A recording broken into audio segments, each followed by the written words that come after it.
Hey Al, this is your favorite brother-in-law Ed, which I guess is a little redundant. Your favorite brother-in-law.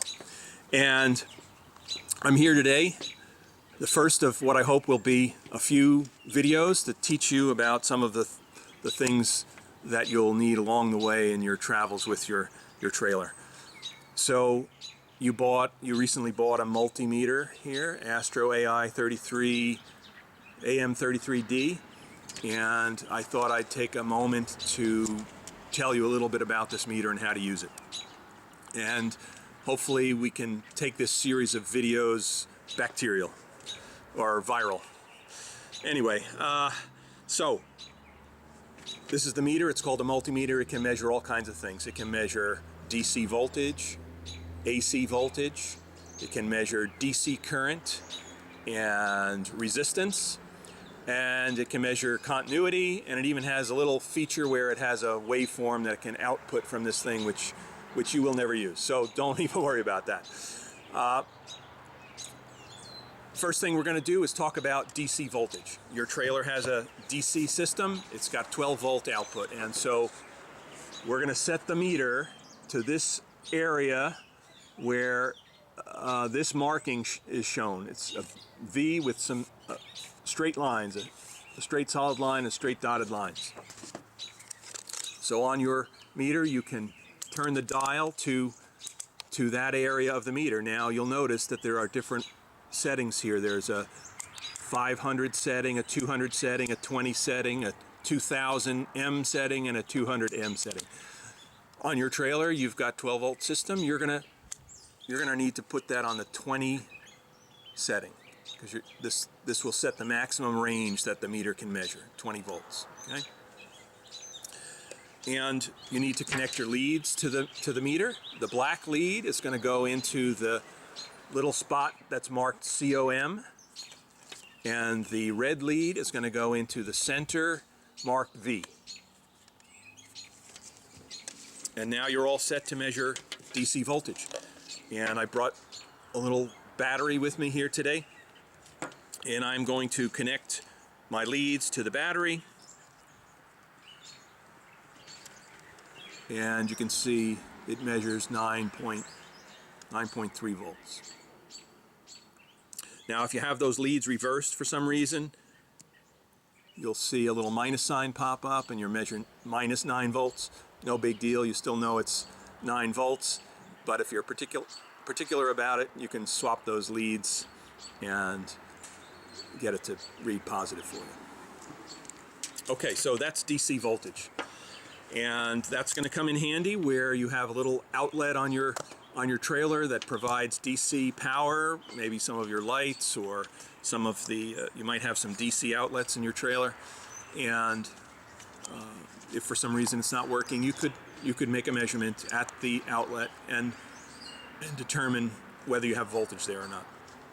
The other thing that you could do is, in the batteries that we just installed in the front of your trailer there, you could make a measurement across those batteries. Positive terminal, negative terminal, see whether there's voltage on the battery. Okay, so now let's talk about the AC system on your trailer. So you have a 120 volt AC system on your trailer, just like the AC system in your house. AC, if you remember from your physics class, means that the voltage goes up and positive, and then down negative, and up positive again, and down negative. And it does that 60 times a second. So it's a 60 hertz, 120 volt system.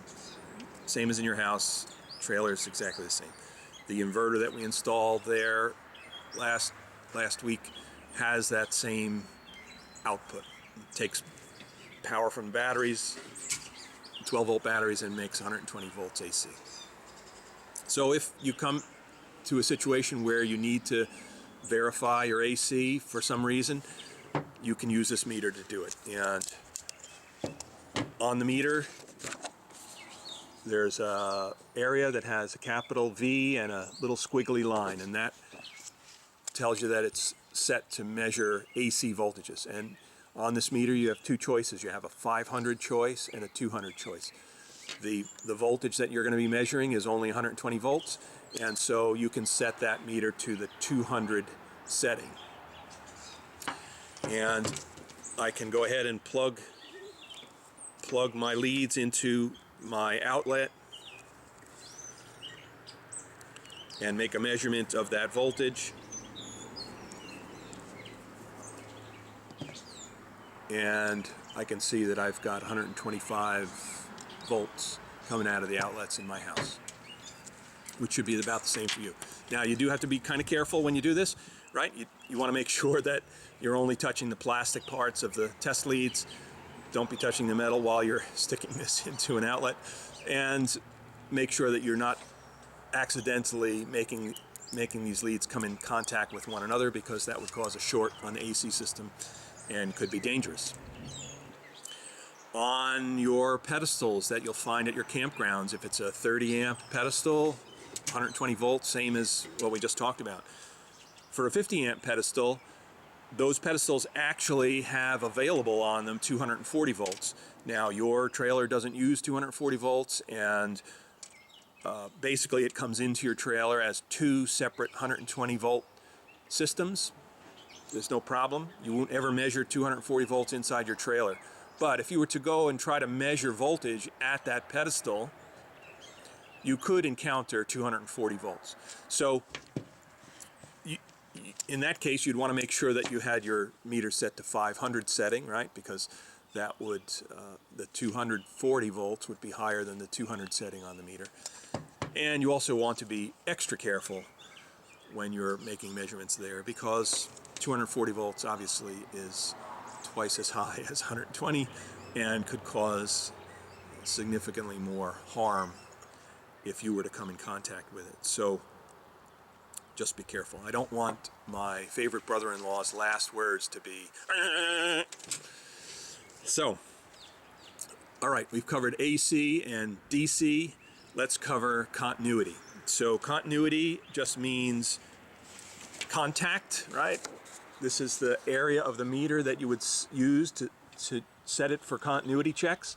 It's got a picture of what this is called a diode here, and it's got a little set of curved lines here. This represents the fact that the meter buzzes, makes a high-pitched buzzing noise if the two leads are in contact with one another. There's continuity in the circuit. And the time that you would use this would be if you needed to measure a fuse, right? If you wanted to determine whether a fuse was good or bad. I brought a little fuse from my car here to use as an example, but you can test the feature of this meter just by connecting the leads together. So I'm going to turn the meter to that area of the dial where it has the picture of the diode and those little curved lines. That's for measuring continuity.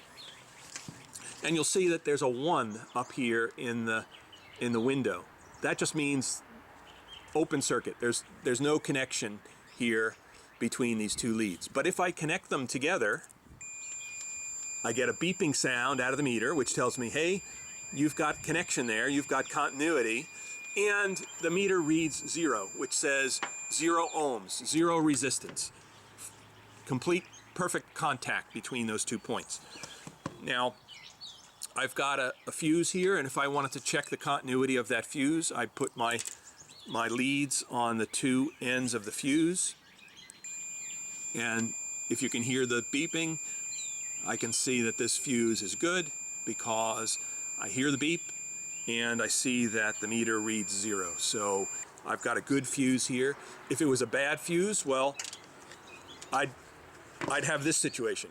There'd be no beep and there'd be a 1 in my display, and I'd know that that fuse is blown and it's no good anymore. So those are the things that I think are going to be most useful to you for your travels and your new meter here.